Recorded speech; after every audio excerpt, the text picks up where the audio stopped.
Hello fourth class students, I'm starting your EVS class today 4 August 2020 and we are studying chapter number 2, an extended family, page number 9, extended family. In last class I taught you about the extended family. Extended family के बारे में मैंने आपको last class में बताया था कि हमारी फैमिली के वो मेंबर्स जो अब हमारे साथ में नहीं रहते हैं, किसी भी रीज़न से वो अब हमारे साथ नहीं हैं। जैसे भाई हमारे चाचा चाची हैं या फिर हमारी बुआ जी हैं, है ना, या फिर जो हमारे नाना नानी हैं वो हमारे साथ में नहीं रहते हैं लेकिन वो हमारी फैमिली है, ठीक है ना। तो ये सभी मिलाकर के क्या कहलाते हैं, एक्सटेंडेड फैमिली है। नाना नानी है, मामा मामी है, सभी लोग मतलब दोनों साइड के परिवार मिलकर के पैटर्नल और मैटरनल कंप्लीट जो फैमिली होती है, हमारी मौसी वगैरह जो हमारे जिनको हम सगे रिश्तेदार कहते हैं, ठीक है ना। ये हमारी सगी बुआ जी हैं, ये मेरे सगे मामा जी हैं, ठीक है। तो ये सब लोग मिलकर के क्या कहलाते हैं, एक्सटेंडेड फैमिली कहलाते हैं, ठीक है। आज हम पढ़ेंगे फैमिली गैदरिंग, परिवार का इकट्ठा होना। कब कब ये परिवार इकट्ठे होते हैं। A family has an important place in our Indian society. Indian society, हमारे भारतीय समाज में परिवार जो हैं वो एक बहुत ही इम्पोर्टेंट प्लेस होते हैं, इम्पोर्टेंट खास जगह होते हैं। Family gathering brings feelings of coolness.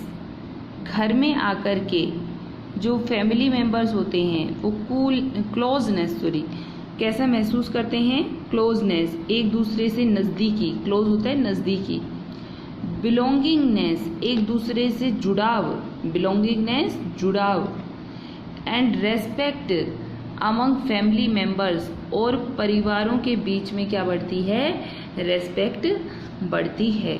जो भी फैमिली मेम्बर्स आते हैं अपने घर पर कभी ओकेजनली, तो जब वो आते हैं तो उनके प्रति हम रेस्पेक्टफुल होते हैं, है ना, उनके साथ हमारा अपनापन होता है। हम उन जब वो आते हैं तो हमें पता चलता है कि हम उनके कितने क्लोज हैं, है ना।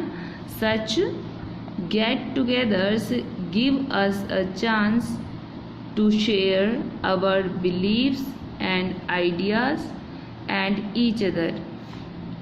सच गेट टुगेदर्स, जब हम एक साथ मिलते हैं, गिव अस अ चांस, हमें एक मौका मिल जाता है, टू शेयर आवर बिलीव्स, हमारे जो बिलीव्स हैं, हमारे जो विश्वास हैं, हमारी जो मान्यताएं हैं, एन आइडिया, हमारे जो विचार हैं, विथ ईच अदर, वो हम एक दूसरे का साथ शेयर कर पाएँ। The birth of a child, अब कब कब इकट्ठे होते हैं, बर्थ ऑफ अ चाइल्ड, जब किसी बच्चे का जन्म होता है। नेमिंग सेरेमनी, जब किसी बच्चे का नामकरण किया जाता है। बर्थडेज, किसी का जन्मदिन मनाया जाता है। मैरिजेज, शादियां होती हैं। फेस्टिवल, त्यौहार होते हैं। एंड हाउस वार्मिंग सेरेमनी, या फिर कोई भी घर की जो गर्मजोशी के साथ जो सेरेमनीज मनाई जाती हैं।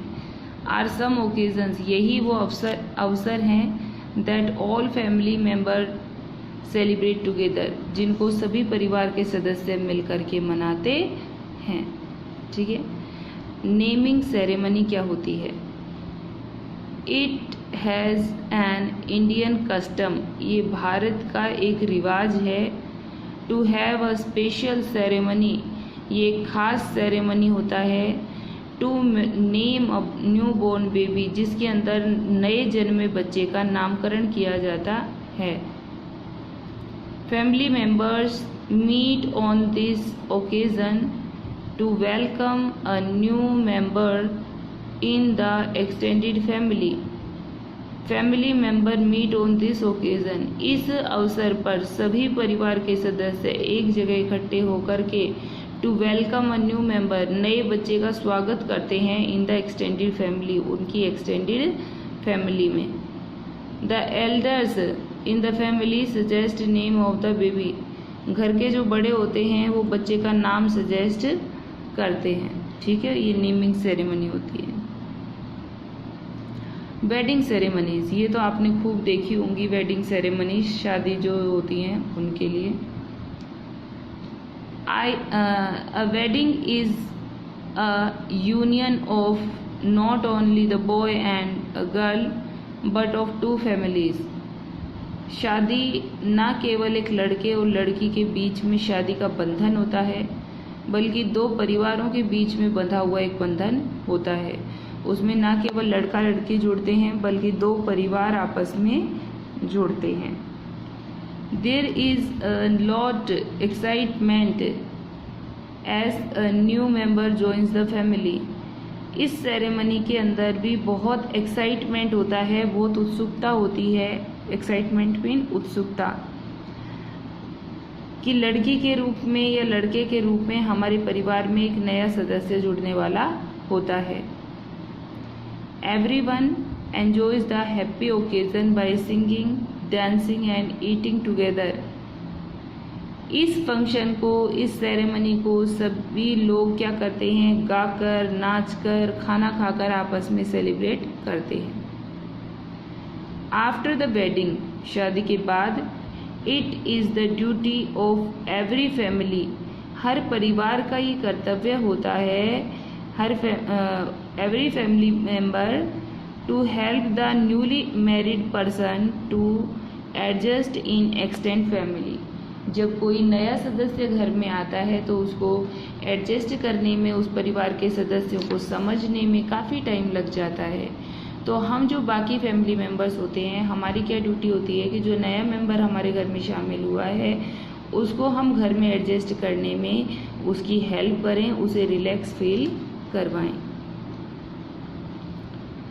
नेक्स्ट है फेस्टिवल, त्योहार। Festival provide another opportunity for members of an extended family to spend time together and have fun.